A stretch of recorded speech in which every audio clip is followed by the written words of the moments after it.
I can never think of something. I'm like out of funny things to say for Potion to put in the beginning of the episode.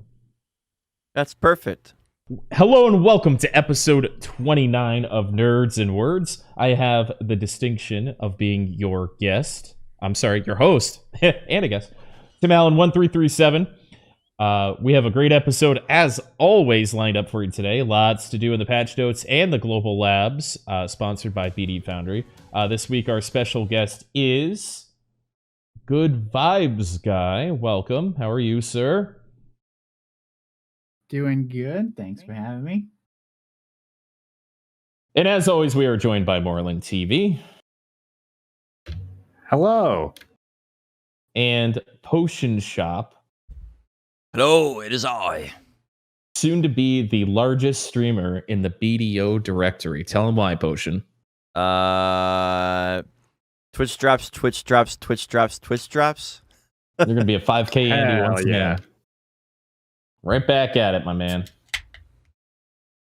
So, wonderful podcast lined up this week, unlike last week's podcast. Well, we've got to apologize for that one.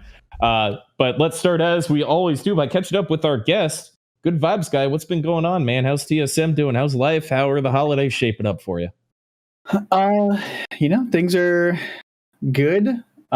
Super hectic. It's like end of the year hustle for corporate stuff. So been stressed out of my mind for the past month, but we're getting there.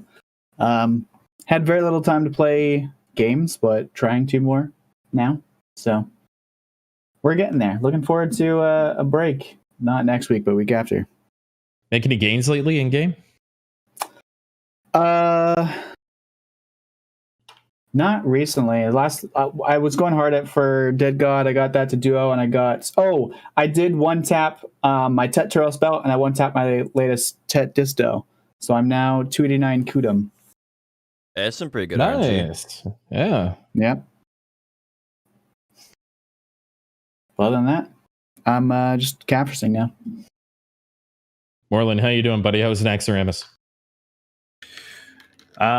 Pretty good. We got stuck on Saf last week, so we'll see if we can beat him tomorrow. We did all the other bosses today, and now we just got Saf and KT tomorrow. I spent most of the week just playing Cyberpunk, despite its flaws and bugs. I'm still having a lot of fun with that.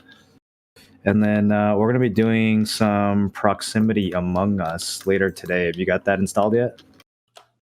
I don't, and I can't stay after the podcast today. I am sorry. Bummer. Yeah. You know me in Proximity chat. Cool. KT is going to make you repair out. You know that, right? He's going to make me what? Repair out? Yeah. I thought Saf was harder. I don't know. I haven't fought KT, so I'm excited. I don't super remember the... Oh, yeah. Saf wasn't bad. I thought Four Horsemen was harder than Saf. Four Horsemen's a fun fight. It is a fun fight, but there was a lot of organization to that. And then KT... Oh, yeah, a lot of Papegas. Yeah, KT is... If Four Horsemen or if Saf's hard, KT is going to be pretty difficult. But anyway, that's cool. Good for you. I'm only about 7 or 8 hours into Cyberpunk myself. I'm enjoying it, but I understand why people are upset at it, Yeah, I feel the same way. I think, ironically, the people who are having the most fun are those who didn't have expectations for it going into it. Like me, I didn't think it was going to be, the savior of all video games. And so right. I was able to just enjoy it for what it is. But there are some, I do hope that there's some major patches coming to fix certain things. Potion, what's up with you, man? How you been? Welcome back to streaming, by the way. Oh, it feels so good. I have That's good to hear. Yeah, I'm just I had a lot of anxiety going back into streaming after 5 weeks of taking a break. My finances were kind of like a stressor for me, and the community has been super supportive, and it just worked out really well with Nova coming out and season coming out and all that stuff. So I'm fine. My anxiety levels are down to normal levels at this point, so I'm pretty happy. So 9 out of 10. Yeah, like a 9 out of 10 is that 10, or 11. Good for you, man. No, yeah, I could sense that from you last week, and then it took you a couple of days to actually go live. And I'm like, this man, I don't know why, but people love you, dude. They love getting in little debates with you and shit about what class is top or left or up or down or whatever. So, well, I think everybody's opinion matters in it, you know? And it's not like I try to force my opinion on people. So if you have a different opinion, that's fine. And once people realize that I'm not going to crucify them for disagreeing with me, people are coming to chat and they'll say, "Oh, what do you think about the new whatever?" And then they'll go back and forth with me a little bit, and then we'll they get banned. Yeah, like the guy earlier. There was this guy earlier. He's like, "Learn how to program," and I was like, "Bro, how's that? How's that have to deal with Node Wars and PvP?" And he's like, "All right, you're out of here, bro." I'm like, he was just convinced that because I didn't know how to program that I was just wrong with my opinion. So you have to. It's a two-way street, right? If you're willing to agree to disagree, then we can have a discussion. And some people some people are Twitter warriors and they don't know that. Does it feel futile banning people when you're just gonna unban them in like 4 more days? Yeah, so I every Christmas I unban all the trolls. It's my gift to the trolls. So I do have a concern that people are going to learn the system and then all try to get banned the day before Christmas. So we might. Yeah, that's what I was planning on doing. More than come there. 1 year of rage right here. Well, Twitch just came out with some surprising stances on the N-word, so I'd expect to see some of that from more. I think the main thing is they don't understand. They have like corporate lingo, so like the word simp and stuff. If it's the thing is the thing is that the way that they said it is like corporate lingo, right? And in the context of that was just like they were trying to give a context example of it, of what you might not be able to say, but it really depends on like what community you're in and the context that you're using it in. I think that they specifically said the context does not matter and that only the content of your speech matters regardless of context. They said that they can't look at context anymore because it takes too long and it's too hard. Yeah, I think the example would be if the example in this conversation would be like if I'm using it in an educational manner, it's still allowed. But if I'm using it for purposes of being derogatory in someone's chat, then that is no longer going to be a subjective matter. They literally said that context doesn't matter, though. How are you gonna? So because their example was their example was in the context of what may not be approved. Because the problem is that people have been asking for clarity on what they ban for and what they don't ban for a very, very long time. So Twitch, for the first time, tried to give some context to what they might ban for. And by giving an example, and people took a clip out of context to kind of explain that. I think no one took anything out of context. I'm surprised that this is your take. Yeah, I think they are way more strict than. I think this new policy is more strict than their previous policy. I will say that, but I don't think this is straight up banning those words. They literally said you can't say those words and that they are no longer going to be looking at anything in context because they don't have the resources to do so. They literally said both of those things like exactly as clearly as possible. So here's the really interesting point off of all of that is they don't have time to consider context. But then they came out with like this whole, they clarified nudity, right? Because Cyberpunk has a ton of nudity if you don't turn it off. And they said that that's fine as long as it's not the centered part of the content of your stream, which basically means context. So like if you lived in the strip club in GTA 5, that wouldn't be good. But if the main story quest took you there, then that would be fine. But they don't have time to dig in on the context of how you use the word simp or whatever it may be. So let's just go ahead and show video game nudity on our streams to trust that they will look into the context of that, but not look in the context of how you use internet toxic slang lingo. Every time these guys make a post on their Twitter in the past 3-6 months, it's just been foible after foible, bearing themselves. Even like the Latin X thing they did was like a bunch of white guys going, "We love Latin people." And Twitter was like, "What the fuck is this?" They can't stop stubbing their toe. And it's kind of amazing to watch, but it's also really, really sad at the same time. Yeah, I definitely hope that they kind of wake up and kind of realize that they're going in a strange direction. And they're living in a world of double standards where you really can't win either way. And that's a weird place to be in as a platform. So anyway, I hope they take it in a better direction. I think they can win. I don't think anyone was out there asking for the word incel or simp to be banned. Like, I think there's a lot bigger issues facing the platform than that. Mm-hmm. Yeah, definitely. Well, Casey Tron's upset that only words aimed at men were banned. Oh, that's a good point. Yeah. What about the word Kinda cunt? is. Can we still say cunt? Well, that was I retweet. That's exactly what I did. Is when they banned those words, and I'm like, thank God for Australians to maintain the integrity of my favorite word, cunt. Are we brand friendly? Hey, will Tia Sim sponsor us, or do we say cunt too much?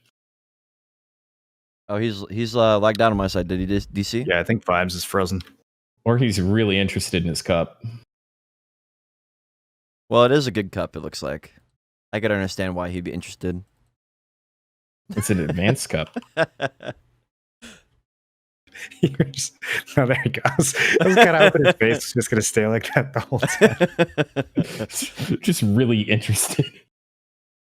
Okay, well, that was fun. All right, so let's dig into it. Oh, I'm sorry, I didn't get to talk about my week. I actually had a really productive and fun week. I got a new car. Oh, that's a big thing. Cool. I did. It's a very nice car, and I'm very happy with it. And then I got a new bicycle that my mom bought me that I can't use until Christmas, even though I picked it up and delivered it to her house. She's holding it hostage until Christmas, which is kind of cute for a 33-year-old. And then I made a bunch of cool videos. I was going to make, dude, the next video that I release that's not Cyberpunk, you're going to love, Potion. You have to watch it immediately. I don't want to spoil it, but it's you inspired me. We'll just put it that way. You inspired me. I can't wait now. Looking forward to it. I figured out I had some like frame rate issues with my recording and stuff, but I figured all that stuff out. So I'm about, I don't know, 8 hours, 6 episodes into my my little Let's Play with Cyberpunk, and I'm very happy with it. I'm really enjoying it. Obviously just going cold turkey to something else is a process, especially on or even on a platform like YouTube, but I'm still happy with the stuff that I'm putting out. I made my first like entertaining BDO video. My enhancement video I turned into like this really cool drama. I don't know if you guys have watched it, but I had a ton of fun doing that, and it really stretched my like editing skills and stuff. So I'm going to do more of that. I went for pen necks and pen black stars and all that stuff. So what software are you using for that? I'm using OpenShot, and it's a terrible software, but the more I use it, the better it gets. You can do a lot with keyframe videos, but I think I'm gonna find new software for it.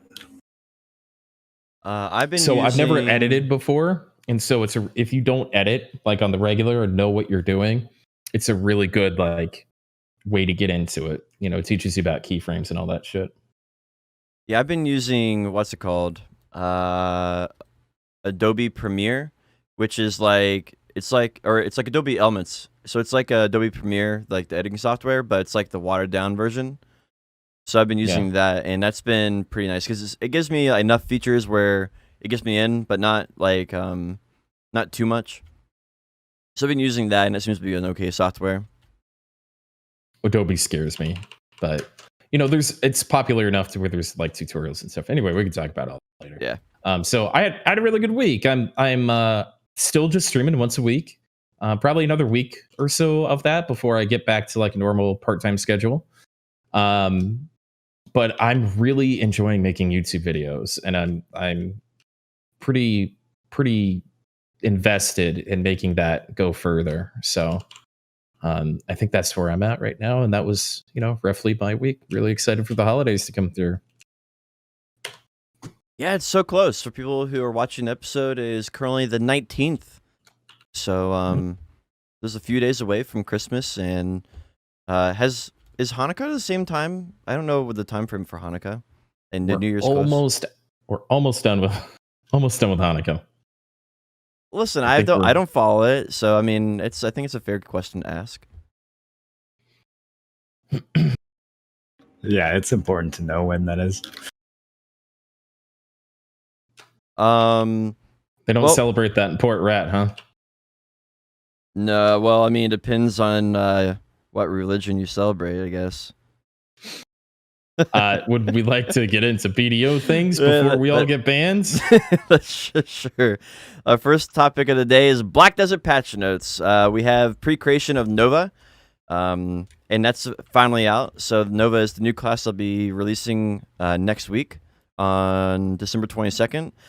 One thing I was curious about is, are we getting the patch a day early? Is that what's happening? Is that why it's December 22nd? Because usually it's the 23rd, like it's a Wednesday, but this one looks like it's a Tuesday. Yeah, we get some Tuesdays every once in a while. Probably trying to cut out for the holidays, you know? Yeah, it makes sense. A day early for the holidays. Yeah, if it lands on a holiday, they do it a day early. It's standard. How would you know? I wonder. So that's kind of nice. I like that a lot, that they're giving us a new class. It gives us something kind of chew through. The rumor is that we're getting the Awakening on the 6th. Have you guys pre-created your Nova? And more importantly, what did you name it, if you did? I'm so glad you asked. I named my Nova Gary Kasparov. What? Yep, that's an S-tier Nova name, and if you can't figure out why, then you just haven't been paying attention. I have not made or named mine, and the main reason I haven't made it is because I don't have a name for it. Well, Bobby Fischer's already taken, and obviously I've got Gary Kasparov, but I'm sure that there's a couple other options still left. Are you gonna play it? Nobody's doing it seasonally, right? Are we all tagging our Novas? Well, I'm doing it seasonal, but I'm gonna tag it after. You can't tag until it has Awakening or Succession. How convenient. Kind of makes sense.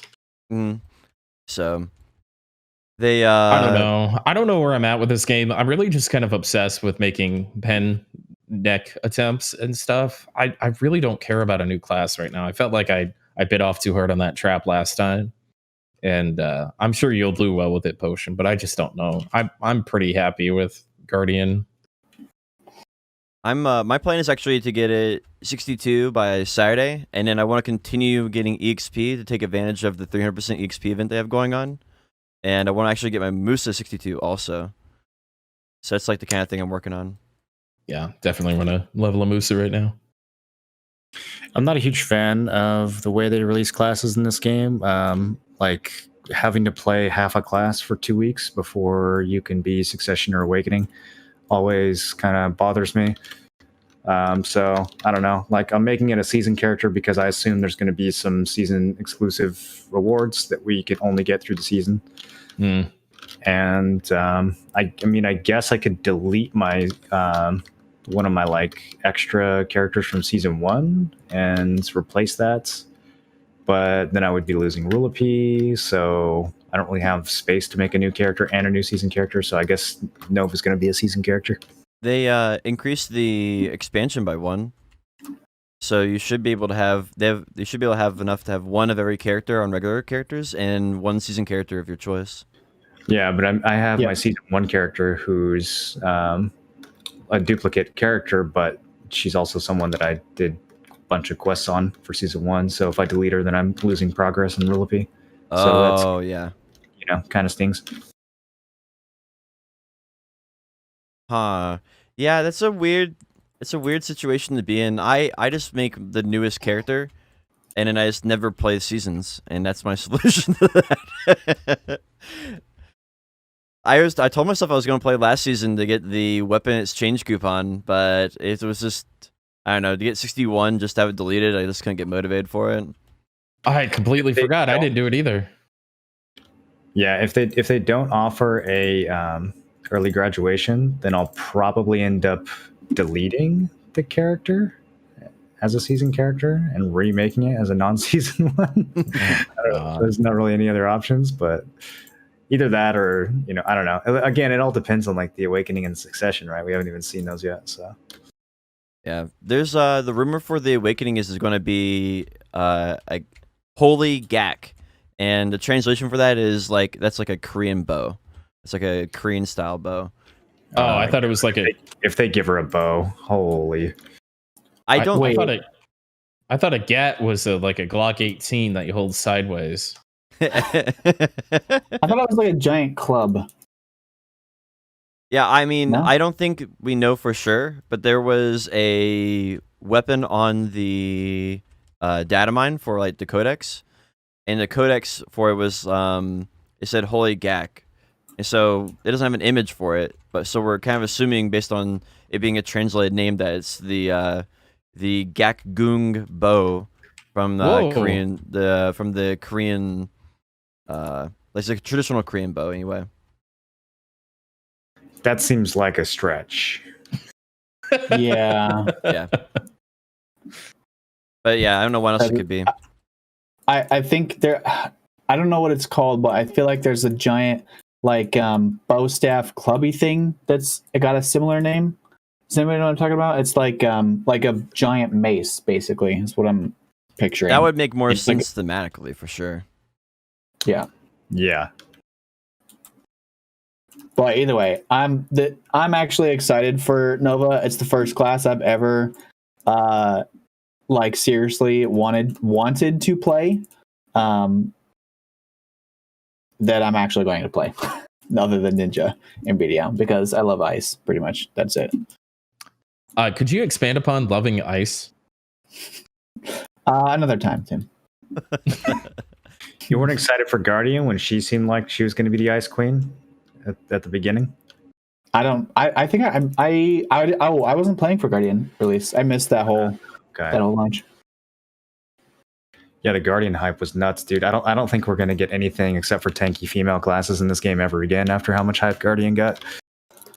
They're gonna be really surprised with Nova, that's for sure. I'm a little hyped for like the different shields. That's a big ass shield, right? Like they might come up with some cool skins for that. I'm actually really curious with what they talked about well, I don't know if I'm getting ahead, but if what they talked about at Coffee on Ball with like the PvE focused stuff, there was a change on Global Labs about a Berserker gaining aggro, things like that. And with this class coming out, offering like a lot of defensive bonuses and things like that, I'm curious to see if they're really going to start pushing for that more traditional group style, not quite Holy Trinity, but something closer to it, to where basically they're introducing tank mechanics, is what it seems like slowly.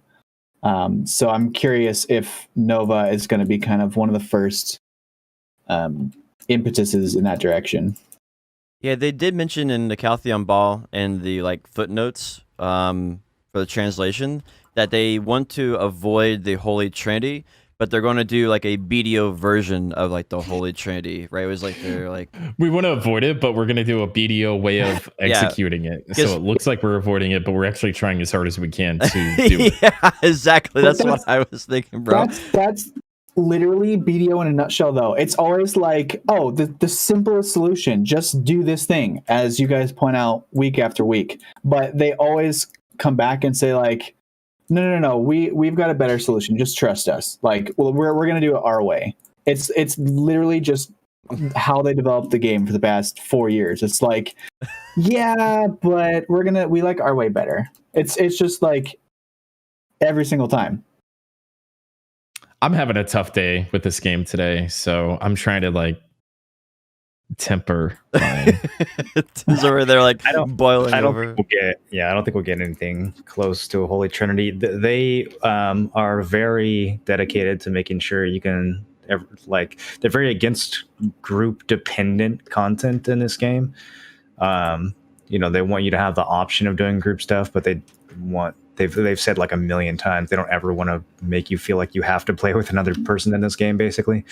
And so I would be very shocked if we had anything even lightly resembling the Holy Trinity. Well, I think what that means is we're going to get it's going to be Savage Rift and Altar of Blood and all of those things where we're going to get the content. And like it's what you said, right? People want the content, but they don't want to force it, which means that they're just going to give crappy rewards. So they're going to be like, look, we built this really cool thing that's not worth doing. So it's just going to die. Well, and that's what so I think that's their solution essentially. Is like, I think you're we're not going to 100% force right, people man. because we're just going to reduce rewards. Yeah, I think you're 100% right. That for example, on the context of what they said, they did not want to do the Holy Trinity, but they kind of did anyway. It's for they said that in relation to the dungeon they're going to be releasing. They said they want to have a dungeon where you could do it as a 2-man, a 3-man, a 5-man, or solo. And there's going to be different parts, and some parts are going to require you to group up to do because they'll be more difficult than other parts of the dungeon. So to me, it just sounds like a grind spot where some parts require parties and other parts don't require parties, which is an interesting core philosophy. And they said they were going to make that happen by making it where there's some mechanics where it requires 2 people to do the mechanic. And I'm just really curious what it's going to look like. But at the same time, they said in the Calcium Ball that they don't want to offer unique items to the dungeon. So it's like, all right, you're going to have this crazy dungeon with this crazy like stuff, but then the rewards are going to be like Caphras, Cronstones, and maybe a box you can get, that gives you a random accessory. So we'll have to see. I'm just really curious. Like, I think it's going to have a lot of potential to it, but again, it also has a big potential to be a big failure, just like Altar of Blood, Savage Rift, and a lot of those other things. Can we move to other games now? Oh, BDO has good news. Did you guys see the global ad? We should probably finish this patch first, but there's actually super exciting news for BDO right now. I'm for the first time in months, I'm actually excited to like gear up in PvP in this game again. All right, fuck! All right, well, let's let Moreland take this over. Yeah, then. that's big. Let's We should probably go finish ahead. this week's first. Yeah, let's cruise through this pretty fast. They made it where you can auto sprint on your horse now, and you have to be Artisan 1 training to unlock the ability to auto sprint. So a lot of people are trying to get Artisan 1 horse training. Yeah, Artisan 1 training is a bit of a grind. Yeah, so it is. kind of a weird thing. It's a quality of life feature. I don't know how I feel about like quality of life features being locked behind immense grinds. I feel like you should just make the game, quality of life for people. But doesn't it all? Sorry, go ahead. Yeah, I mean, I think the idea is that it gives some meaning to the horse life training aside from just getting a horse, And I think that's nice because there was really no purpose to ever do it as for anyone else. So here's my plan. I've got a professional 10 on my life skiller, horse trainer. I'm going to coupon that skill over to my main once it gets to Artisan, and then start fresh on my life skilling. And your horse trainer that again? only works for trading. Nice try though. They don't? You can't trade that over? I mean, you can, but it doesn't give you the bonuses. It's no it's not like overpowered or anything. What, you just do the, what do you mean? No, so I can do the auto sprint thing. Yeah, I mean, if you're just doing it for quality of life, then sure, yeah, that's a good idea. Thank you. How long did it take you to get there? Like, is that like how long does Artisan 1 take for horse training? And what's like the fastest way of getting leveled up? It takes a while. It's you have to go catch and release horses for, I don't know, probably dozens of hours. I've AFK'd, I think 7 or 8 horses, and I'm professional 8 or 9. So it takes a From while. 7 or Actually, 8 yeah. horses. There's no way. Yeah. They did. I don't believe They you. did boost the EXP you get from it. So I don't know what it is now, but they did boost it when they did the whole rebalancing. They did. I have the pay to win clothes plus 3 like actual clothes. I've got a decent amount of mastery in my accessories, and there's no way I've done 10 horses, and that's the only thing I've done, and I'm professional 8 or 8 9 horses. I haven't done 10. I haven't done 10. They went through. You got to remember they I've only buffed sold the 4 EXP. horses ever, and I just, they gave me a bunch of free horses, so I'm like, I can train these and sell them for 150 bill. And so I've only sold 3 or 4 horses. What were the life skills they buffed? They did horse training and farming. Were there any others? I guess trading. They buffed the XP for them. Bro, are you talking about the bus from like 2.5 years ago? No, it was less than that.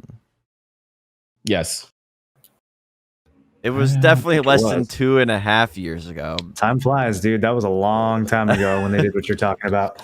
It was, and that is what he's talking about. Might be a year ago. It wasn't 2.5 years ago. A year ago was Papu Sure, and way more than a year ago. A year ago was Monos, bro. Like more than a year ago was Monos. I think Papu Island was a year ago. Maybe it was longer than I think. All right, well, I don't know. Maybe artisan training isn't that bad. It must fall way off after artisan then, because grinding artisan levels to try to get the master takes for goddamn ever. Yeah, I've never caught a horse in my life. So, Well, I mean, AFK training horses does take like, I don't know, like a week to do or something, depending on how active you are with it. I did 2.5 days solid in just like a little bear rotation, and my horse is level 27.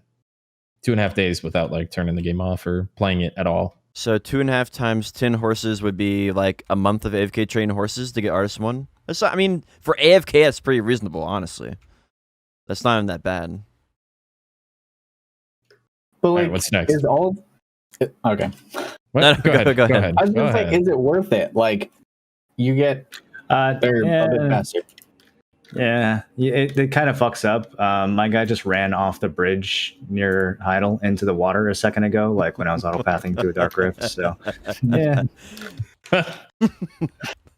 Wait, you might have to change your path navigation settings to be like, there's the two options.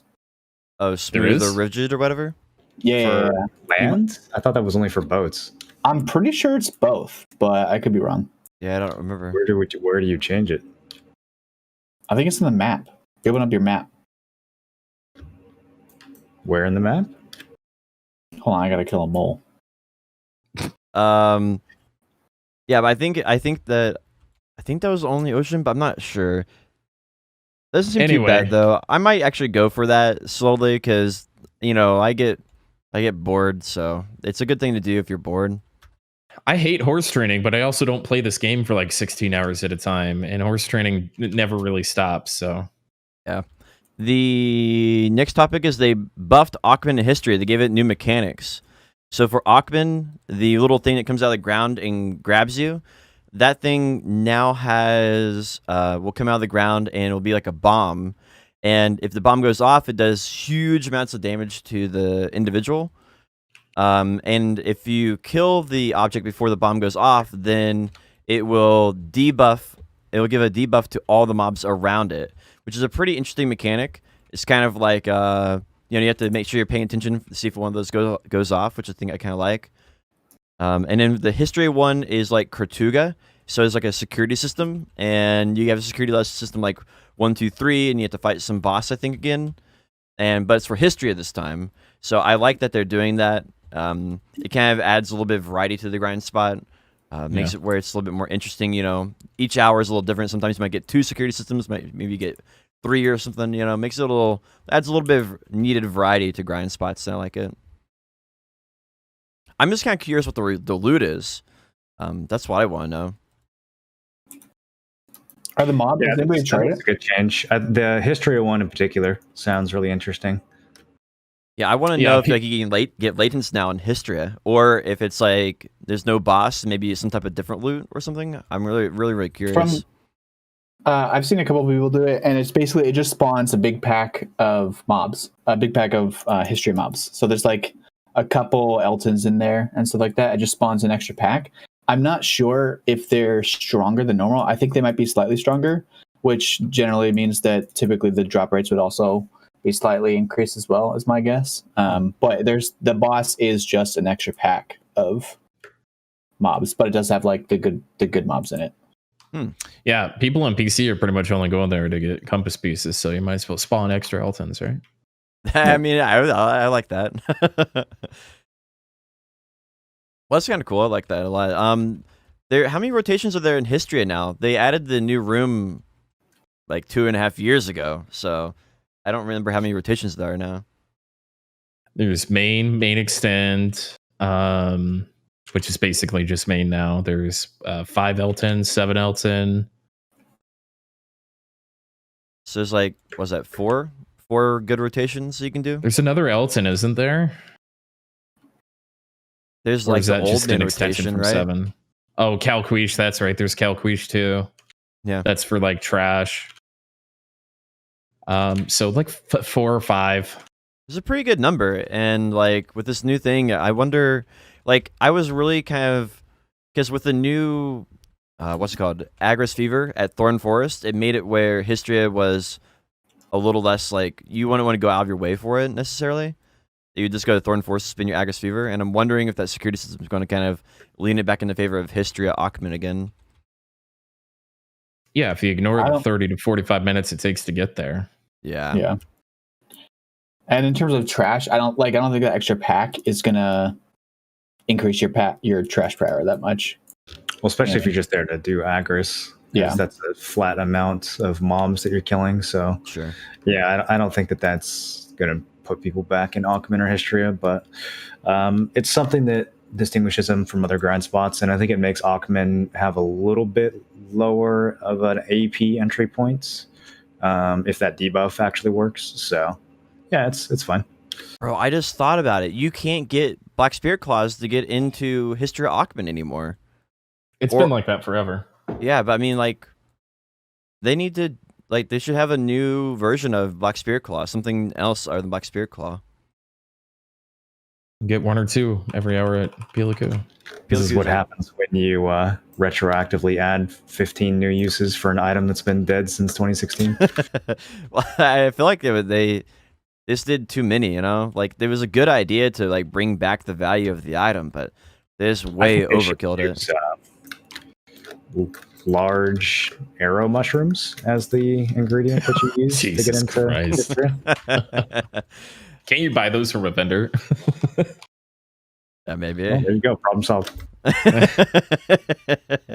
All right, what's up next? So this is something that they said in the Caltheum Ball, and so I was asking my chat about it earlier, and they basically, it's the mythical fish. So the mythical fish is something that was only available in KR until this patch. And so what it is you can catch 5 mythical fish. There's like a rainbow image for them, and they have different names. But if you catch all 5 of them, you can actually turn them into like a pack of fish, and you can summon Vel, the world boss, as an individual player. And then the first person who does it gets immortalized in the game. They're going to add like an NPC or like an object to the game that's like named after your character. So the first person who ever does it will forever be named in Black Desert, which is pretty cool. That one, that a player can summon Vel, and that 2, that you'll be immortalized in the game. It's supposed to be like extremely hard activity to do. Like, it's like sort of like the map or compass. So people who go for it expect to take a lot of time for it. A little harder than the map or the compass. I think the guy in Korea, it took him 2 years to do it. Yeah, but I mean, I think people that learn how to min-max that kind of thing, like once they have a spreadsheet for it and all that, I kind of expect people to do it a little faster than 2 years. So you're telling me people could summon the Tim Allen boss for the rest of BDO's tenure? Yeah. They're also doing one for Karanda. I heard some rumor about that they're doing one for like Karanda. And I mentioned in Caltheum Ball that they want to do more of those type of things, some of them being easier, some of them being harder. Anyway, I thought it was really interesting at the very least.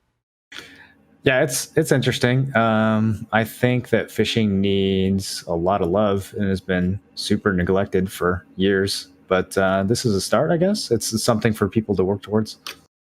Absolutely. Statue sounds nice. I think I'm going to start fishing again. Spend 2 years fishing in this game, it would be cool if like fishing wasn't a complete meme. You know? Right. I think I'm going to do it. Yeah, I have a forum post that someone copied from the original Korean event, and it translated it. So I'll send that over to you later if you want to actually jump into it. I do, but I'm worried about like packet manipulators. You know, I heard that there was a guild that got like 10 black stars off the J's hammers, so I'm pretty sure that there's just going to be some guild that packet manipulates all these things out. What? Those numbers don't add up. Mm-hmm. Doesn't seem legit, does it, Moreland? Weird. Hmm. We just all had 300 stacks and we're ready. We just got very lucky. What else did we have this week? That's it for the regular patch notes. So there's some other smaller things in the patch, but that's the big stuff. For the BDO events this week, we have an extension for the 50% drop rate. So we have 50% drop rate for one more week. That goes until the 22nd, I believe. So that's pretty nice that they extended that. Pre-creation event, there's plenty of rewards for pre-creation. I think you have to pre-create a seasonal character, and you get 16 inventory slots and a handful of other stuff. Let me pull it up real quick so I can see what all the rewards are for it. Yeah, I'm gonna have to seasonal my Nova. I'll be fucked if I buy another inventory slot or wait in this game. Man, Jay's hammers have done some interesting things to the gear economy in this game. Wait, you Use don't yours. like injecting trillions of silver into the economy? I guess everyone has a pin Blackstar now, so I'm not special anymore. Well, it used to be injecting trillions of silver into the economy was like an exploit, frowned upon, not something that was cool, devalued your accomplishments. But now it's just December. Just wait. They're about to have New Year, and they're going to give us people even something even crazier, probably. What do you know, Potion? Leak the partner Discord again. Yo, I tell you what they did last year. They gave everybody memory fragments, and it crashed the memory fragment market for like 9 months. And then they gave people sharps and hards, and it crashed that for like 3 months. So, I mean, I don't know. I mean, they got to one-up themselves, right? I was kind of expecting Rotaz to just like start randomly banning people, like 50 or 75 every day until Cacao out. But Wait, Moreland, if you already have your Blackstar, what did you use your hammers on, or did you not use them yet? No, I'm waiting for the Awakened weapon. Nice. Wait, you think that's going to come out before March? Before June, yeah. I think it'll come out in January, probably. The hammers expire in March, no? They changed it. Oh, did they? Yeah, Okay. they added like a month to it or something. you don't have a stack to tap for Dead God? I mean, I could. It's kind of a pointless upgrade. Yeah. It's expensive though, so like the efficiency of it's got to matter at some point, right? So here's the rewards for the. If I was like 200 bill further in my Caphras progression. The pre-creation Fair. rewards are 3 loot scrolls, 30 Fintos fresh juice, a 60 stack, 100 mil. What else do they have in here? They have the hot time EXP boost, 300% EXP until the end of the month for all servers. And then you also are going to get, for new and returning players, you're going to get a tier 7 horse and 400 mil. I'm cool with all that except the T7 horse. Can they stop it? Where's the thing for? Yeah, I don't understand it. I think that's bad. They give out too many of them. Dude, the number of times that they've crashed our horse market, like poor trainers, man. All they get is an auto sprint function. It's not even a T8 either, a T7. That's just like It's weird. yeah, free Imperial seals, I guess, if you level it up. Should I be doing that? Flowers of Oblivion. Should I be imping these instead of selling them at level 30? Yeah, you get the Flower of Oblivion. You use that for T10 attempts. I think the only way you get that is from Imperial turn-ins, right? I'm not doing that. You're not going to go for T10? No. Yeah, you are. No, I'm not. I have self-respect. Bro, when they release T10 Doom and it's like a fucking flying Cthulhu that ignites the entire Node War and one-shots forts and has like triple fucking drift, cancel, mouse move, one-shot. Yeah, you're going to go for T10. It's just gonna be a dragon. Like the next step from a horse is just gonna be a turn into a dragon. I think it's gonna be a Machamp. It's gonna be a 4 chopping Machamp.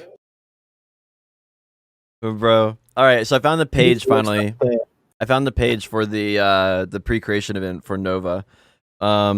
Basically, if you log in, there's different login dates here, but if you log in this week, then you're going to get 20 artist memories, 100 Cron Stones, another Tier 7 horse, 16 inventory slots, two Shakti boxes, made, and you're going to get, I think it's a tiara and an earring and some underwear for your character.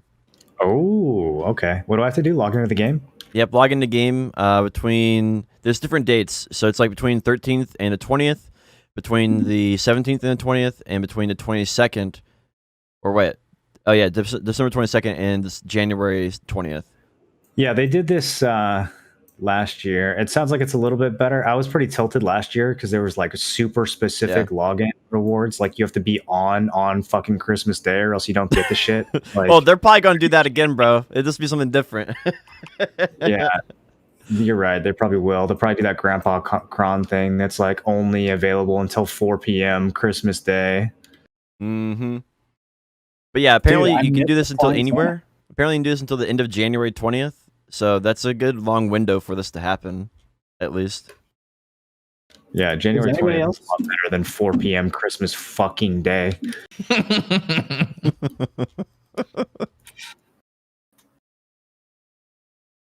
Nobody else misses the flying Santa? Yeah, why doesn't he fly over the cities anymore and drop Santa. presents for me? I miss the sleigh bells. Hearing the sleigh bells come in. Exactly. Played this game with sound on? Christmassy as fuck, dude. Yeah. I still have an in-game email from Emre from 2018 Christmas thanking me as a BDO partner and giving me Rudolph headband. But you're not getting another one of those. Oh wait, I got that. Treasure that headband. I'm surprised I didn't take it away. I got it, but I was already working at Cow. I still have my Twitch balloons too.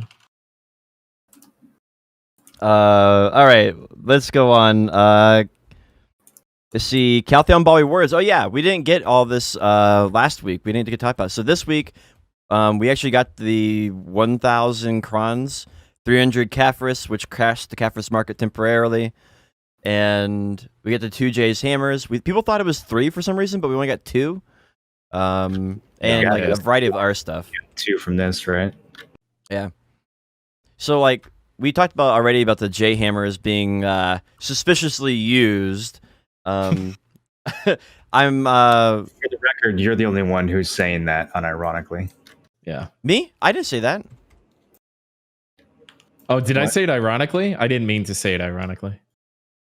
Wait, you guys actually think people are back and injecting their J hammers? I mean, it's a possibility. I wouldn't put it past the game. No, I think 1 in 10 people in a guild got a pen black star. I think a large number of people did a thing that's a random chance. Yeah, it just happened. I mean, when the I'm Russian just making drama because I'm irrelevant. There's a Russian guy who one tapped his. It's fake, pin, you idiot. That's why he didn't God. mouse over it. Like, watch the video. Don't give that You cadence. think it's fake? He faked it? It is Still no fake. Pen Dead God? No Penta God. It's fake. Those Russians, dude. I don't know, man. This isn't World of Warcraft. I figured They that know the video now. wasn't fake, but that maybe it was like a hacked version of the game. And that's why I thought it might have been, because the video was like Which really would short. make it fake.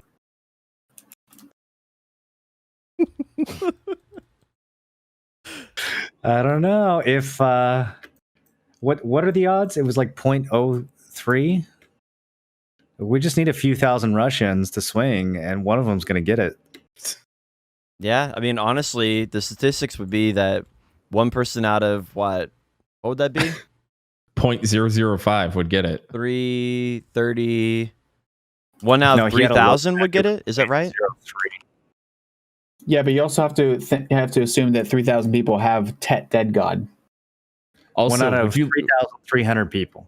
can we play? Can we go to the roulette tables in Vegas, Potion? I'd love to gamble with you. I would lose all my money, so I'm not All gonna right, go. well. Unless Then you if know, I'm spending then someone else's money, then I'll go. That sounds fun. Yes, you can spend all of my money. I wish we could IRL stream in a casino, dude. Oh my god, that would be good content. Bro, that Yeah. would, honestly. That's going to be a stream website. They're going to do that on YouTube pretty soon, and it'll be the most popular thing in the history of streaming. What else they have? They had the Termain Winter Park, not Water Park, but Winter Park, which I think is personally pretty silly. What do you hate, snow? What does it do? I didn't even know this It's was the a same thing. thing as Termain Water Park, except for there's no fishing event and no good quest. And the quests that you do get are you have to do like some 5 daily quests and get some, was it cronstones or something? Mm. And then I think if you do that for 5 days in a row, you get a Shakti box. Oh, okay. Yeah, so we've seen that before. That's a copy and paste. Yeah, I don't know. It's just I'm just so like I despise daily quest and weekly quest. It's a hate relationship. There's nothing I like about it anymore. Like it doesn't matter how big the rewards are. I just not. Don't mind weeklies too much, but yeah, dailies are a chore. Mm-hmm. I'm not a big fan. I think weeklies can be done right. Like weeklies can be done in a way where there's something that they make the rewards exceedingly high, and so they have to put a weekly cap on it. Otherwise, you would just do that all day long. Like there's ways you can make weeklies feel rewarding, like going out and doing the weekly for the T10s is whatever. But having to go out there every single day is just exhausting. Well, Yeah. the difference is like doing a weekly with content, like WoW Dungeons or something, is weekly because you're actually doing the content. Doing it where you just run into an NPC and press R for the sake of getting an item, that's not a good Yeah, weekly quest. exactly. Is it a chore or is it something you'd be doing anyways? Like Dark Rifts, I think, are a great example of a weekly done correctly. It's good to like run around the map, do your Dark Rifts. You get, some loot is good out of it, some loot's not, but like it feels like it's actual content in the game. Whereas a lot of the Sure. dailies or weeklies are just like you said, there's stuff you would never do unless the quest forced you to do it. Isn't this something that they specifically said they wanted to work on in the Cafe on Ball too? Is to not make it a spam R? I don't think they're capable of doing that. Like I think they've clearly demonstrated they don't know how to make, that kind of But- thing engaging. But they said so. So obviously it's going to happen, right? You've been watching some episodes. Okay, they are fixing the game though. Are you guys ready to move on? All right, that's it for the event stuff in BDO. I can't tell you how ready I am to fucking move on from this game, from this topic. Some quick honorable mentions for the Pearl Shop, for people just to keep track of some of the good stuff that's in there, the good value stuff. The combat EXP transfer is back. It comes back like once a year, so if you're interested in doing that, it's something worth picking up. It costs a crap load of money, but if you have the money for it, it's only around once a year usually. Character expansion slots are currently 50% off, so if you need one of those, it's a good time to pick one up. And you can currently get 25 energy tonics for 360 pearls, which is about, they say it's like 40% off, but it's a killer deal overall. So if you're looking for those so you can go and gather all day long, that's a very, very good deal for energy tonics. And those deals, the deal resets every Monday, I believe, for like 2-3 weeks. Make sure you use code Potion Shop. Yep. But no, those are some pretty good deals on the Pearl Shop, and we don't usually mention those, and I feel like that's something we should probably start doing a little bit. Now for Moreland's, Moreland, take us away on Global Labs. Are supposedly super good. I don't remember seeing any good ones this week. Which ones are you praising? I mean, it's just the things that are more rare, like the energy pots. For 40% off is really good. Character expansion slot 50% off is very rare. It only happens when a new character comes out. And So the combat experience one is all I mentioned. But yeah, let's go on to Global Labs. Moreland, what are you excited about on Global Labs? Okay. If you receive the Witch Wizard's Protection Area skill and the Valkyrie's Alien's Protection skill buff, an effect for 1 minute is additionally applied. While this effect lasts, the Witch Wizard's Protection Area skill and the Valkyrie's Alien Protection skill buff cannot be applied again. They did it. Furthermore, Witch Wizard Protection Area, Valkyrie's Alien's Protection, Mystic's Inner Fortitude, the effect of increasing defense by 999 has been changed to 40% increase in damage reduction rate. How much of a nerf is that? Like the 40% reduction rate? That fixes PA, dude. I'm like 100% happy with this. So They did it. Yay. They It's a did something 1 minute that was done cooldown. 3 years ago. They actually did it. This isn't like a band-aid or like a half fix. This is like a full-blown fix where the skill is still useful and it's still going to be probably even a little bit too useful, but it no longer is going to just completely dominate every engage that you have in large scale. I'm very happy about this too, and I don't want to be negative, but I do want to point out that they literally fixed PA before they capped Mercs in Balanos and Serendia. Well, we got to take what we can. I think this is awesome. I'm like actually motivated to start PvPing again because of this change. I think this is going to make large scale so much less stale, and it's going to shake up the meta. We might see more classes finally getting recruited into some of these guilds. I'm really happy about this. It's a buff to wizards, actually, because with a worse PA, wizards will be able to kill more people. That's a good point. I'm actually curious though, like, where do you think the meta is going to go with this? Because I mean, it's just been wizards, up. Right? But the meta is going to be the same. Like, it's still going to be the most effective. You never did T1s, did you? I did do the new T1s. I haven't done new T1s now. There'll be a lot more room for breathing in a guild. You get a lot more room for strategy. In T1s, the classes were all over the place. Like the meta was way different than the regular Siege large scale. The top fraggers were always like weird shit, like suck Valkyries. Let me think. Weird. So you still are going to need 3 PA groups. And a PA group needs at least 10 people in it. And the reason you need at least 3 in a guild is because the cooldown of the debuff is 1 minute, and the cooldown of protected area is 2.5 minutes.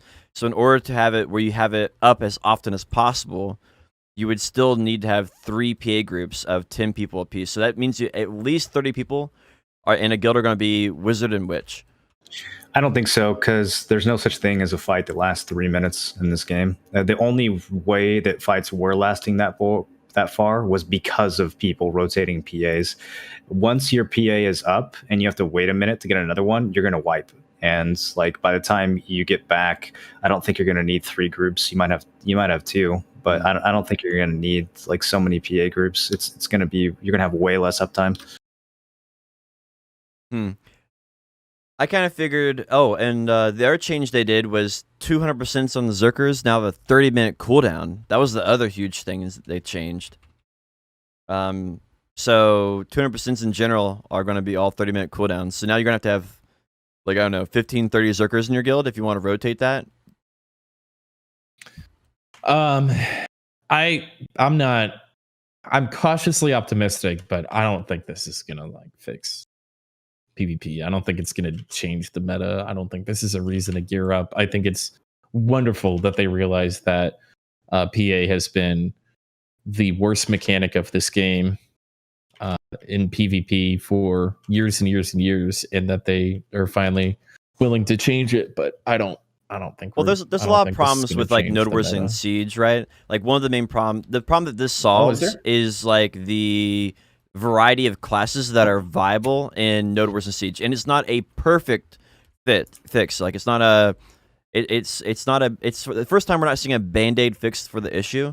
We're seeing like a core issue being fixed with it, and so I don't think I'd be confident in saying that it's going to change the entire meta or anything.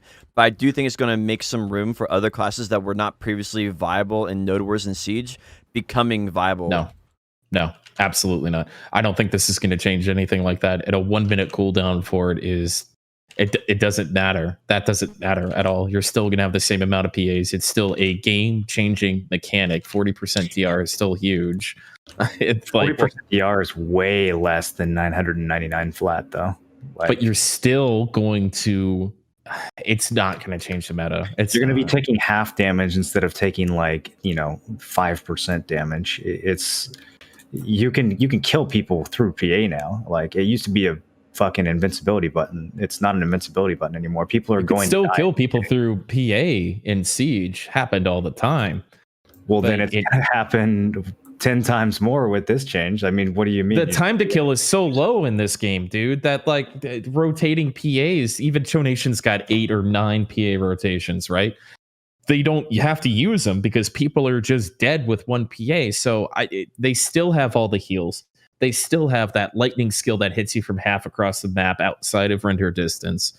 It's still going to be a Witch Wiz meta. It's not going to open the doors for tamers to come into Siege guilds. This isn't going to change shit, except for time to kill will be modified a little bit for the gearlets, and that's about it. Cho Nation's going to be just as strong as it always has been. The meta is still going to be PA1, PA2, PA3.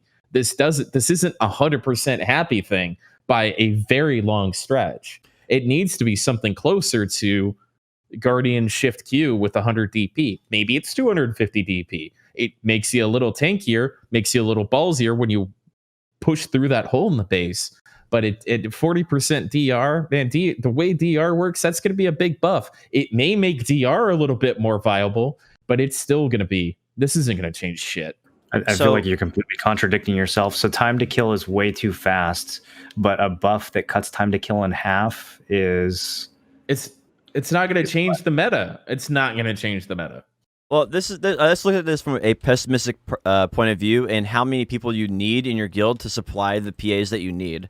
So previously, the sky was the limit. So like the best combination was like as many Wizard and Witches as you can get.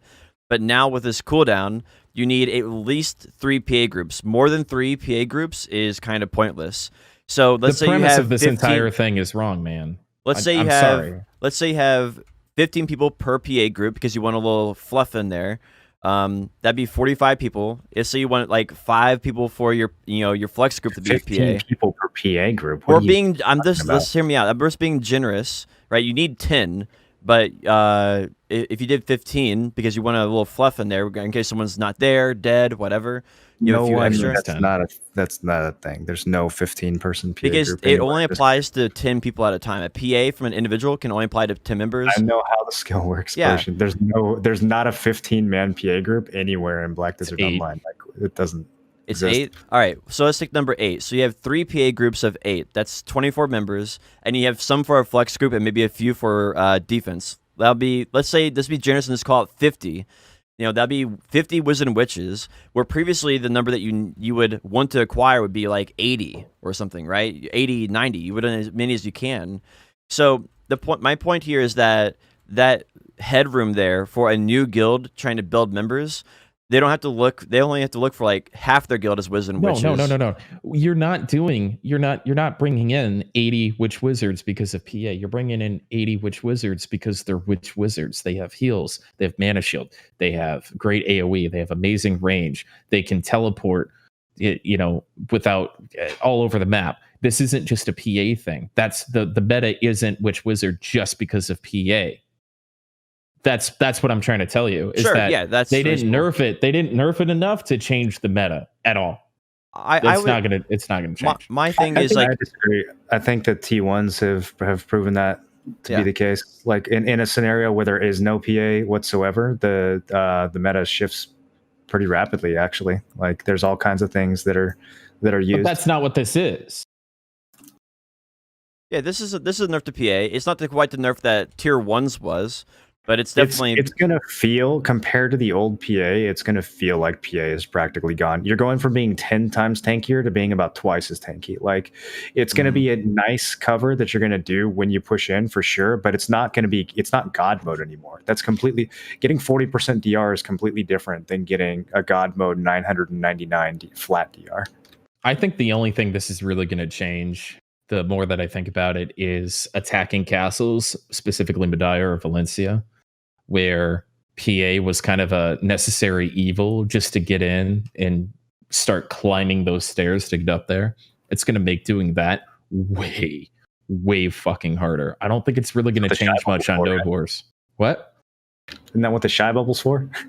Started on that. They did shy bubble, did they? Yeah, I will say, like, my expectation from this is that we're going to see, in like super high end guilds, not low end guilds, but super high end guilds, we're going to see maybe a few more archers, maybe 1 or 2 rangers, maybe an additional, like maybe a very geared DK awakening, because they have the range. Like, range classes will have a little wider berth to get into the node war and siege scene than they did before. It's already there. Yeah, but I think there's supposed to be a few more. Is already defined in large scale. Yeah, I think I think there'll be a few more now that, you know, the PA isn't necessarily a requirement, so to say. Yeah, ultimately, PA has been a fundamental core mechanic for large scale PvP since the dawn of this game. It's one of the things that it was a flaw, right? And it's one of the things that needed to be changed. It is one piece of the structural problems that large scale have. So it's one piece down. You know what I mean? Yes, it's that piece by itself is not going to fix the game, but it's definitely needed, along with the next changes that we're all hoping for with their grand rework, to move in that direction and get things right again. At the very least, this is a step in the right direction for protected area. Maybe they'll need to do a second nerf later on to protected area, but at the very least, or to Wizard and Witch in general, right? But at least that this is a step in the right direction, and that's what I'm trying to say. Exactly, is like, at least they acknowledge it's a problem. I don't think this is the 100% right answer or anything like that, but we'll see how it goes, and we'll take it from there. Hopefully, instead of them, if they think this is the end all be all, we're fucked.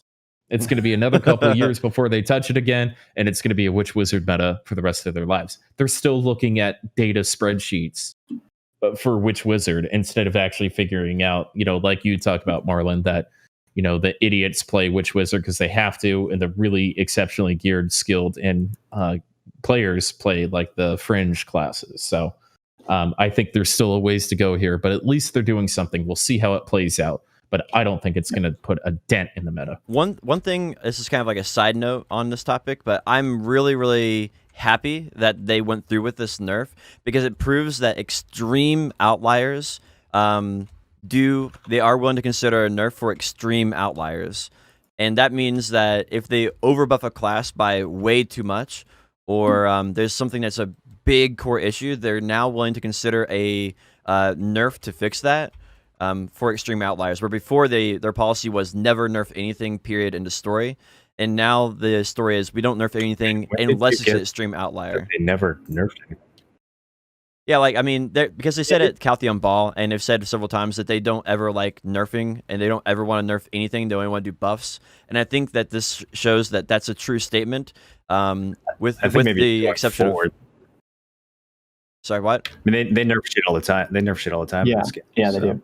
Yeah, I mean, I think that's a good thing, though, because, like, anyway, my point is that I'm really happy that they're willing to take that to start nerfing things, right? Because it doesn't happen very often. It does happen, but it doesn't happen very often. Well, there's not many things that need nerfs. It's pretty much been the same offender since day one of the game, through and through. Yeah. It's, you know, it's this motherfucker with a pointy hat and a staff. Do you think the 200% being nerfed is going to be like the solution to that? Like the being a 30-minute cooldown instead of whatever the regular cooldown is? I mean, the problem with 200% is that some classes have a 200% that's perfectly designed to wipe the field clean of enemy players, and other 200% are like basically role-playing abilities. So if they just kind of equalize 200% across various classes, I feel like it would be much less of an issue. Yeah, I mean, if they made everybody's 200% able to, you could run around while using your 200%, like berserkers, then everybody's would be balanced. But everybody else has to stand in place for 10 seconds while they cast something that people walk out of. Still as well. Yeah. Yeah, I think that sounds reasonable. Because, like, I know the sorcerer's 200% is some hot garbage. I think 200% bombs are cool. Like the concept of feeding your rage to someone and then positioning them correctly and bombing a group of people is sweet. The problem with Zerker is like you literally just do an AOE, a 360 AOE across the whole fucking map, and you move while you're doing it. It's like it's not hard. It's not interesting. Like if they had to stand still or if they had to position correctly, there's a lot of ways that they could balance it so that it would be more like the 200% for other classes. But I think in concept, a 200% bomb is a decent. I don't think they need to get rid of it or anything. They just need to make sure that it's tuned properly across different classes. Yeah, it's 100% a Band-Aid fix. They basically just said, "Oh, we can't figure this out, so we're just going to nerf everybody until we decide if we can or not." Mm-hmm. Yeah, hopefully they'll do another iteration on it in the future. They added a new awakening weapon.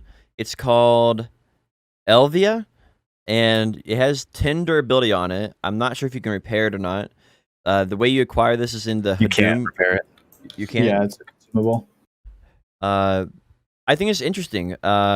It's like a temporary awakening weapon that you can use, and you get unique abilities with it that are only available with that said weapon. What do you guys think? It's an interesting direction to take the game. I'm dreading, like, cool, I got it. Like, while you're grinding, you pick it up, and you're like, cool, open up inventory, put it on, use it 10 times, be like, oh, guess I have to put my main weapon back on. Just for, like, maybe a few cool abilities or whatever. I just don't see the point. It's like getting the Master Sword in Breath of the Wild, and then you realize that, like, you're not going to be using it for 99% of the game because it has to be, like, charged up and shit. Yeah. I think they should have just made it a buff, and maybe it will be. Maybe, like, we don't fully get the correct translation, or they'll change it, but it should just be a buff where, like, for the next minute or your next 10 attacks, get some cool fire, water, lightning effects or whatever. Sort of like you get, like, it's like a consumable. You eat the consumable, and it turns your awakening weapon into a Silva awakening weapon or something. Make it like a pylon from D3 Rifts. You slurp it up, you get a huge buff. You go nuts for a couple minutes, you get a bunch of loot, and then it wears off. That's fine. It doesn't need to. You don't need to. That sounds awesome. A new item. What the hell? Yeah, that's what I was saying. It's like it's just so clunky. Like, why? Again, another iteration of a simple solution that they're like, but what if we actually make them equip it first? Hear me out, guys. I think this adds way more fun. And Let's make them stop, sheath their weapon, equip a new weapon, get hit in the process, get stunned out of the weapon swap animation. Just think of the extra fear that they'll have of dying during that whole time. It adds so much excitement. Just sneak peek at PA headquarters. I think Good Vibes, can you do me a favor? Yeah, what's that? Can you guess a number 1 through 4? 2. Uh-oh. Shit. I gotta go for that. No. I have to do my Black Star clicks today. I one tapped a Ogre Ring to try while you guys were talking, and I'm trying to figure out if I sell it or go for Tet. And I did a 1 in 4 chance if whoever asked picked 2. I think you changed the number of fingers that you had so that you'd have to slam it. I told chat 2 before. Yeah, but isn't your goal pen Ogre? So, like, why not just go for it, man? About to. Yeah, just go for pen. I am going for pen. pen. Just skip Tet.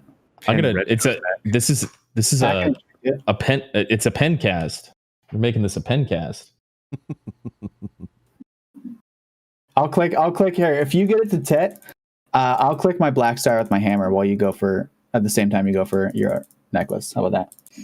I got it. I fucking got it. I've never failed a Tet Ogre. Go for pen, pussy. I'm 4 for 4. Wait, are we doing this together? Yeah, we're doing this together. I'm sorry. I'm hijacking this podcast. I'm happy for you. Dude, I've never failed one. I'm literally 4 for 4. Hold on, I gotta ping my Discord. No, I don't. Fuck them. If they're not watching, they're assholes.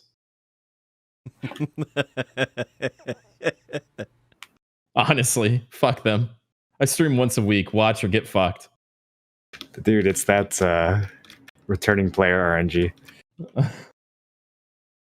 Yeah, you've been playing the game recently, so it gives you that bonus luck. I've been grinding my ass off making pen attempts, you cunt. No, you just been one tapping everything. That's what I heard. All right, so what are you doing? What are you doing, GVG? What's your tap? I'm doing a pen black star attempt. Oh crap! Wait, I need a stone. Hold on. I want to join in. What can I click? Yeah, click something with us. J hammer your fucking chest, pussy. J hammer my chest. Okay, Yeah. let me find. I gotta figure out where I put my 150 stack. Okay, I found it. Okay. I'm sorry, I didn't mean to call you a pussy. That was a little aggressive.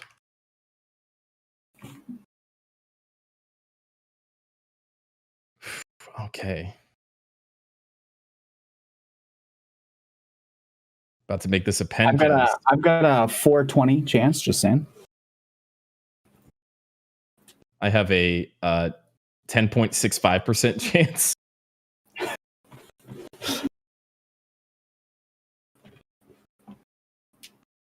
All right, I got it pulled up. I'm ready. Is everybody ready? No. Okay. Wait, Potion, what are you using your hammers on? Or did you already? I used them on pin black star attempts, but no dice. I mean, I used it on 113 stack, so I thought I was gonna go, but maybe next time. This is such a waste. Then don't do it. You don't have to do it. Shut up! Don't tell me what not to do.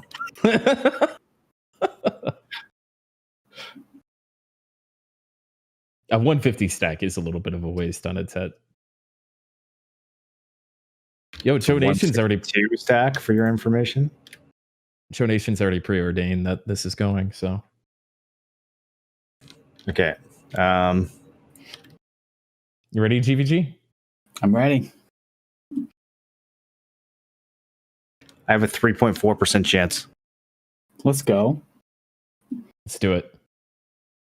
On 3. Ready? Okay. 1, 2, 3. Oh, I don't have the stone. I'm 0 for 4. Rip. Over 1. I didn't even make the attempt. You guys got you baited. That's why we failed. Wow. Moro, you owe us hammers. I got ahead of myself. Damn, I one tapped a Tet. That was 400 or 500 mil for a pen attempt. I'm getting super carried with these Tets. I'm gonna fail forever now. All right, sorry. So back to the podcast. I don't know what we were even talking about, bro. Can we do something Global Lab? I didn't read the rest of Global Lab. The only thing I was hyped about was the protected area changes. And you guys are wrong. They're godly changes, and they're going to make Siege a lot more fun, just like T1 was fun. Shut up. You're so wrong. You liked T1s, didn't you? I don't know why you're being so negative. Because there was no PA. It wasn't like some scuffed little. Compared to before, there's basically going to be no PA now, dude. Like, oh, you get 40% more DR. Cool. So it's going to take fucking 3 skills to kill you instead of 1.5. I bet you $5. $5, nothing changes. I want to play devil's advocate to just you. raw tapped this without clicking the J hammer button. That should be on by default. Well, it'll give you that warning saying you have too low of a stack. Want it, you know?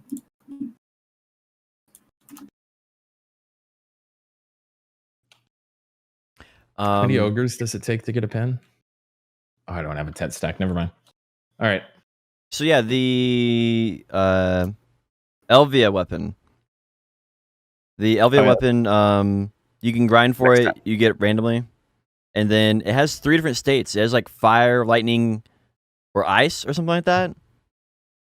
And I'm not really sure what that's supposed to influence. That's what I'm really curious about. Like, is there like supposed to be like a particular boss you have to fight with lightning version? Or like, what's the purpose in having different damage types?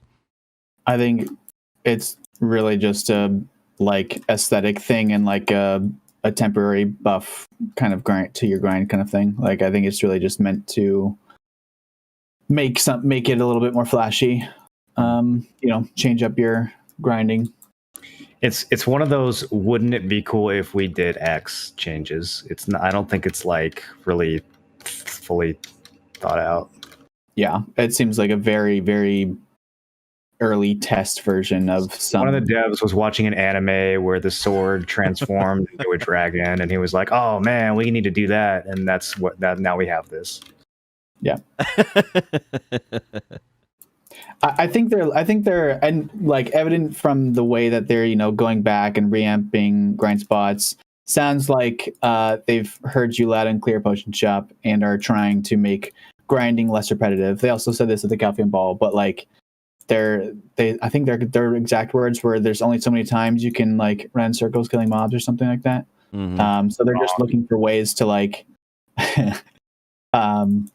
to spice it up, it seems like, and this is what they came up with.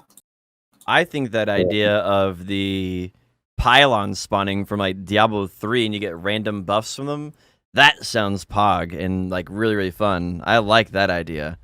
That sounds if they very want to interesting. spice up grinding in this game, it's a real fucking easy way to do it.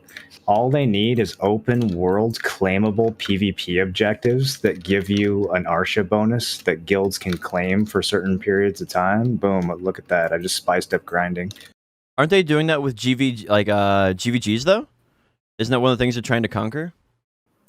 I don't know. There's that new Arsha Rift or whatever. 10v10 I'm not sure what the details are. Yeah, they said something about your guild can claim a channel based on what node you own, and then there's going to be like a crystal that you can go and capture during certain times, and your server can either capture it or defend it. And if your server that your clan is or guild is associated with owns the crystal, then you'll get a drop rate bonus. And so there's going to be like this constant. Drop rate? I don't know what it is, the drop rate for it, but it's like supposed to be like a war between servers, and it's supposed to promote GVGs. Is kind of like the idea. But I want to see what it looks like. It sounds like an interesting idea, but it's sort of one of those things like so high in the clouds that I need to see what it plays like to kind of judge it. Yeah, but like Moreland's point is right. Like it should be a pylon that spawns like Shadow Arena, right? We had those bosses that would spawn, and people would flock to it because you knew it drops a boss gear, right? So if you did the same kind of thing, you like, a mini boss has appeared at Star's End, go kill it, and then like in that area, PvP was active or something like that. Or if you hit it auto flagged you for PvP for 5 minutes, something like that. Go claim the Pillar of Hadum. Yeah, get yourself a 100% drop rate buff. Yeah. So I'm sorry. I had to walk away for a second. I saw a clip of a YouTuber streamer who was testing PA, and it looks like it's a pretty decent nerf to PA. If you have a couple people hitting you at the same time, all of a sudden you turn into a weeb. That's what I said. How much? Like, all right. So how much is this? Are we looking like 80% of what it used to be, or like half as strong? I mean, two people can kill you. 2 people can kill you. Yeah, 40% damage reduction will about double your length. I mean, depending on what your current DP and DR reduction is, stacking another 40% on that will make you about twice as tanky, maybe 2.5 times as tanky. So however much damage it took before, which was 2 skills, now it's going to take 4 or 5 skills. It's not going to make you invincible. It's not God mode anymore. I guess what I'm asking is, how's this compared to the old PA? Like, was old PA like 10 people couldn't kill you? Yes. So for old quick PA was math, God mode. if you just do quick math, it's 1,000 DP versus like 40% of, let's just assume 400 DP. So like 180. A damage reduction rate is a separate stat. It's not dependent on your current gear. It's its own independent flat mitigation. So most people are going to have between 20 and 30% from their DP bracket, and this is going to be adding another 40 on top of that. Oh, the damage reduction rate. Yeah, but yeah. So it'll be a pretty big reduction. So that makes it like what, a 75% nerf to PA or something, roughly? At least. I mean, I would say it's more like a 90% nerf. But before, when I had PA on, I felt like nothing could kill me. Like I would charge in and just I wouldn't even use 4 guards or anything. I would just fucking spam AoEs and like I would just completely smork. Like this is gonna be, you're not nearly that strong with this new PA. So you can be bold, you can push with your homies. It's gonna make the difference between you winning an engage against a team that doesn't have it up, sure, but it's not gonna mean you can just like god mode in and spam your super armors. So on the flip side though, for that, like imagine you're pushing Valencia Castle or just any castle really, and you have your line of witch wizards, berserkers on the wall. Isn't that gonna make it basically impossible to siege anything, because the only way to do that beforehand was via PA. You had those windows to get damage in and do anything. But if you have 15 witch wizards raining blizzards and stuff on you, meteors, you just die like almost instantly, even with PA now. Isn't that just the reverse problem? Just get a Pegasus, jump over the walls. One thing, that might be something they'd have to consider, is going back and adding like secondary objectives to like open a hole in the wall, or like open up the port side of Medea Castle so you can go up the port side and get into the castle somehow. That might be something that to start considering if protected area no longer allows you to push, which you could argue if it was good or not. Maybe you'll have to open up secondary openings. So yeah, there's still plenty of problems with Siege. I mean, I'm more excited about getting back into Node Wars than I am into Siege. Yeah. Siege is still going to have a variety of issues, but if this is undeniably a massive step forward. For sure. Without a doubt, this is a huge step in the correct direction for the game, for sure. Yeah, now that I've seen that clip, I just, I got to start saving money for my VTube avatar.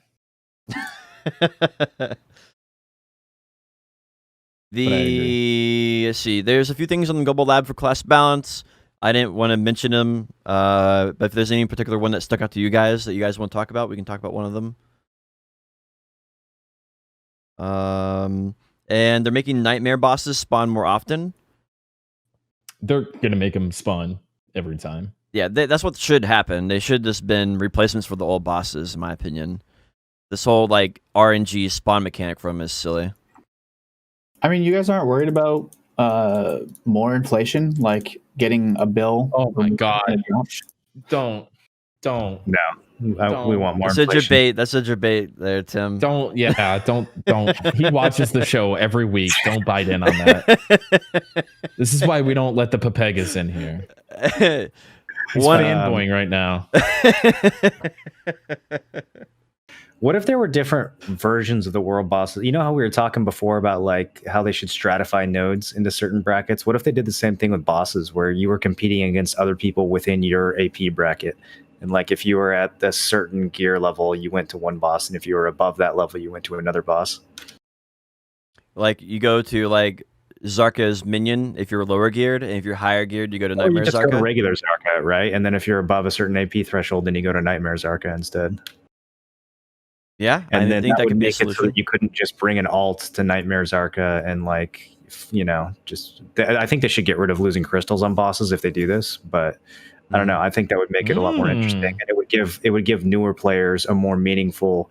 If they added like a damage leaderboard on the boss, and you lost damage points whenever you died instead of losing crystals, and it was like something where you competed against the other players who were there in a somewhat even gear bracket, I think that would be very, very addicting. And they make the rewards based off of your performance. People will go nuts for that. And on top of that, they can make it PvP enabled also, because new players can go to Zarka, which will be PvP disabled, and then veteran players go to Nightmare Zarka and can have PvP enabled, and you're not punishing new players. Dude, I miss PvP at world bosses. That used to be so fun. Mm-hmm. Yeah, I think that's a good idea. They definitely need to spice it up somehow. And maybe that's the idea. Maybe you have regular Zarka for new players, and you have Nightmare Zarka for veteran players. with like some type of incentive, like you said, with damage leaderboards and stuff. And it wouldn't be that hard because that's what World of Warcraft does.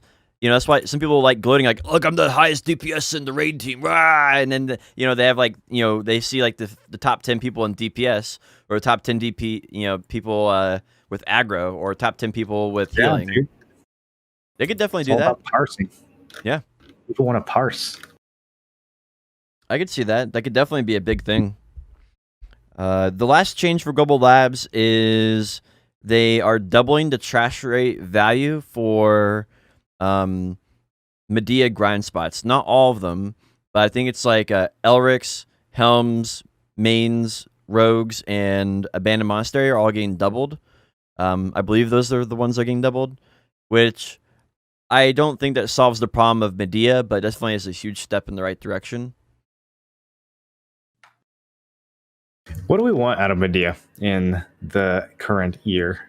I mean, what do we really want out of Medea? The Kaffir's boxes to come back. The first thing I think they need to do is get rid of the AP caps at all grind spots, and then we can judge if the grind spots are actually worth grinding or not.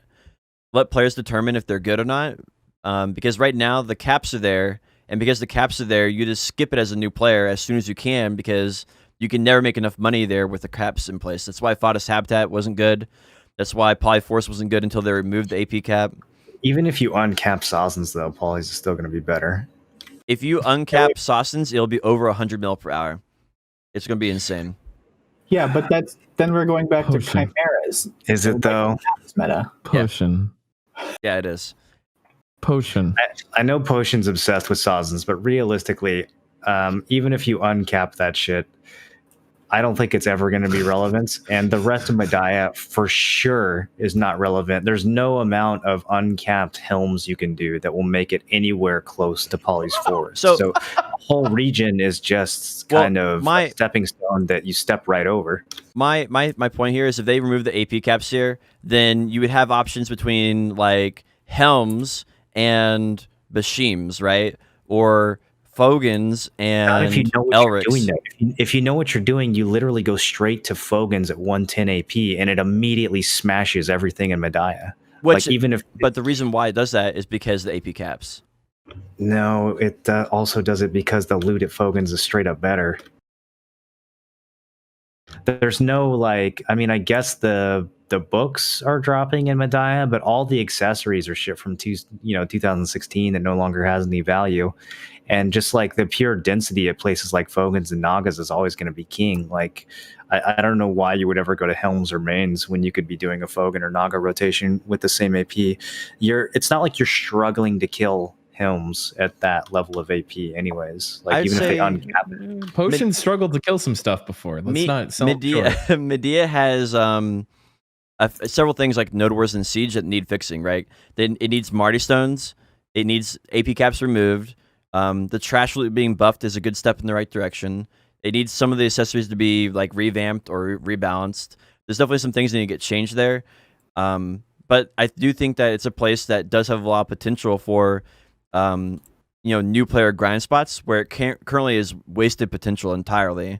And I think with very little effort, like with some Marty Stones, removed AP caps, and maybe buffing the drop rate of Forbidden Books a little bit, you can have some halfway decent grind spots for people to try out and have a little bit more variety for pretty low effort from a developer standpoint.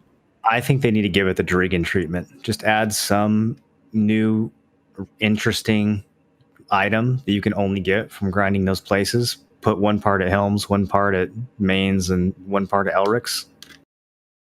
Something like that. I think that could revitalize it. I don't know what they can do to Medea to make it relevant ever again, unless they're going to rework Fogans and Nagas as well, because Fogans and Nagas are just always going to be better than Medea. There's no reason to do Medea ever at all. Well, so with big respect, I think this is a problem that nobody's looking for an answer for. Who cares? I think there needs to be more variety in grind spots in general. And so anything that's really easy for the developers to create more variety with very low effort from them, I think they should try to go after. So I don't think they'd be very hard for them to change some of the stuff. Like For Sawsons, all you gotta do is move AP cap, and the spot is automatically competitive with Gahaz, Kadri's, Polyforest. But do we even need more variety? Like for Sure, one yeah. set? People get, because you guys say you go basically to Gahaz, Kadri's, and Polyforest at like 110 to 130 AP, and you stay there until like 200 and like 20 AP. So you're there for like literally 100 AP at the same 3 grind spots, and people get bored out of their minds doing that. Now, what's helped recently is you get seasonal gear, and you stay there way less than you used to. 100 AP is way faster than it used to be. I hate to break it to you, but if they get bored and burnt out going for like 100 HP at the same spot, then they're 100 AP, 100 AP. Yeah, but I'm saying, what do endgame grinders do all the time? They live at Star's End, or they live at 2 spots. Now maybe 3. Well, if you look at in-game grind spots, That's how the game is. if you look at in-game grind spots, you go from like 200 AP from like Gahaz, and at like 235 you go to Blood Wolves and like Pilaku, or you start going for the map, or Forest Naros, or Shirkan Metropolis, they're going for the potion. You have so many different options there, and then you get just another 20 AP. Instead of 100, you get another 20, and then all of a sudden you're grinding at Histria, you're grinding at Akhman, you're grinding at Thorn Forest, you get another 20 AP, now you're in Sakraya, Stars In. Like, you're quickly get into you get so much variety in grind spots. Within a 60 AP window, you get like 20 different grind spots you can go to, where you have 100 AP and you go to 3 grind spots. And so I'm not saying that there needs to be like 20 grind spots for that 100 AP, but there does need to be more than 3. And so that number should be maybe like 6, maybe. And it wouldn't be that hard, because you can turn like crescents. This needs to drop more crescent rings. That's 1. You got like Sawsons, just remove the AP cap. That's 2. And then you rework Soldier's Grave, and that's 3. And it would not be that much effort for them to do that, or remove the AP cap at Fodus Habitat, and that would be another one. So for like very low effort, they could add 3 or 4 grind spots to the game for like I disagree with players. everything you just said. Yeah, Top to bottom.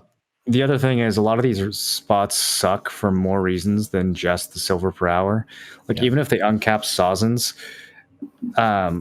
no new player is going to be able to grind Sawsons for more than 20 minutes without their inventory being completely fucked. And it's like that either in terms of weight or in terms of like useless green drops in a lot of different areas. Yeah, I think it's reasonable. I just don't think a lot of the spots are designed well. You're always going to go straight to somewhere like Hex Sanctuary or Fogans and just skip over these other regions unless they completely revamp them. I do think it would be better to take the Polyforest approach, where you kind of spend a little bit of time thinking about it and rework it, some minor parts of it. It definitely that would be a way better approach than just, sweeping changes. But anyway, that's that. I mean, we'll see if they would do anything with that. I think Medea right now is a wasted potential, and maybe they can update it later on. That's it for BDO stuff. So I have to go in a couple minutes. If you guys want to do other games without me, I've got one quick story, little toxic, but it's mostly about Twitch, and bear with me. Do you guys know about the story with GameNadian getting banned for 24 hours? You remember that whole thing? Oh God. Yeah. Okay, so he failed a PvP trial and decided to stand up on his chair and spread his cheeks to show what was mostly just pubic hair, right? This was a couple years ago, right? That got him a 24-hour. Give that much detail. That got him a 24-hour ban, right?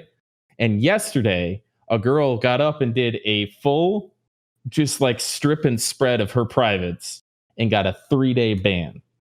I can't think of a better argument of sexism on Twitch.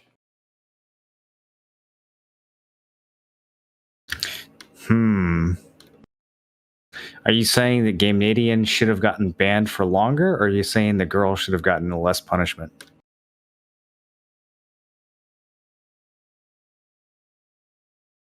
That's a good question. I think GameNadian should have gotten 3 days. Yeah, I think GameNadian should have gotten longer. I'm never gonna unsee that. I think all these people should be getting 30-day bans. I think 3 days for just Right. going straight up porn on a gaming site sort of sends a soft message. Right. I agree. Right. So that was a fun way of introducing how ridiculous that shit is. Or maybe just a permanent ban on the first offense. I think I'd be okay with that. Because, like, I feel like the strategy now is just go on Twitch, get naked, take the 3-day ban, get shitloads of publicity, and then make 10 times more money when you get back from your 3-day ban, right? Like, hello? I got 7 days and I didn't even show my asshole. Yeah, I feel like the ban needs to be. I mean, think about it. Think about it. I think the ban needs to be long enough for people to forget you. Like, it needs to be 60 days. Yeah, it needs to definitely be more than 3. There's no reason why a platform should even consider having someone who does that voluntarily, whether intoxicated or not, on their platform. Oh, was she drunk? Was that the whole thing? I have no idea. I have no idea the context of the situation. I'm just saying, like, that sounds like something you would do while drunk. The one thing I would say about while wanting to make money on this website, that's maybe you're just an actual sober, and not only sober but intelligent person who understands how this shit works and what you can get away with, and you're literally just playing the fucking game. Yep. The one thing I would say is that if somebody just forgot their stream was on and they happened to walk in the room where the PC was, that would be the only case scenario where I think someone could. Those people too. Don't like, because then people are just gonna. Oh, I forgot it was on. Like, come on. Yeah, man. I agree with you, but if someone was going to argue, that would be the only foot I could see anybody arguing on. The 3 days is not long enough, or 1 day, or whatever. I like 30 days would be like, it's like they got all their priorities mixed up. They perm ban people for saying simp next month. And you can say the N word and not get banned. It's like the priorities are all messed up on like this kind of stuff. Anyway, 2 has to go. Let's wrap up. I think we can close out and we'll talk about other games next week. Yeah, so my closing thought is I should have showed my cock and balls instead of talking about Joe, and I would have gotten less of a ban and more probably publicity, way more followers and money, right? Like, who's all these? Nobody. Let's just do it now. Let's just do it. No. Kind of famous, probably, dude. You'd be all over live stream fails. Like, you didn't get any publicity for the Joe thing. Like, you should. And if I got more than 3 days, I would put Twitch's balls on the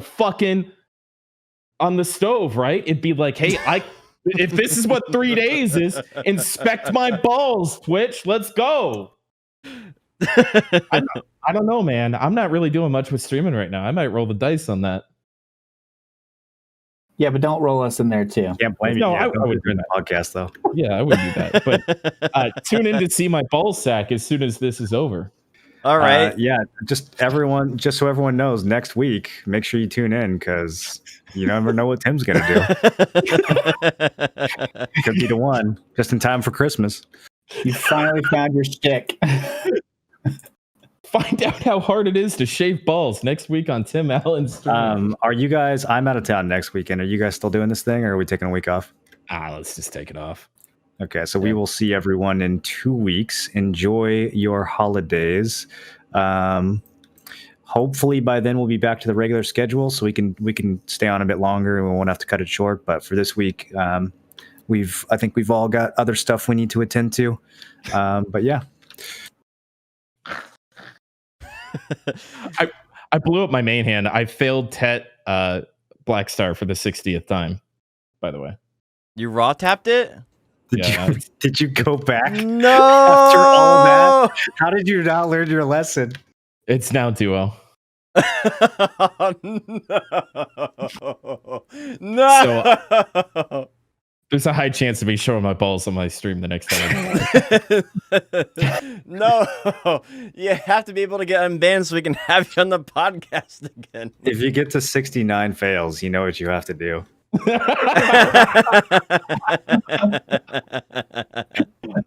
All right, boys. Hey, have a really good Christmas, everybody. And or if you're in the middle of the Hanukkah thing, hope you're having a nice Hanukkah and all of the holidays and all that stuff. We'll see you guys in 2 weeks. This was a little more fun than it probably should have been. Cheers. Peace.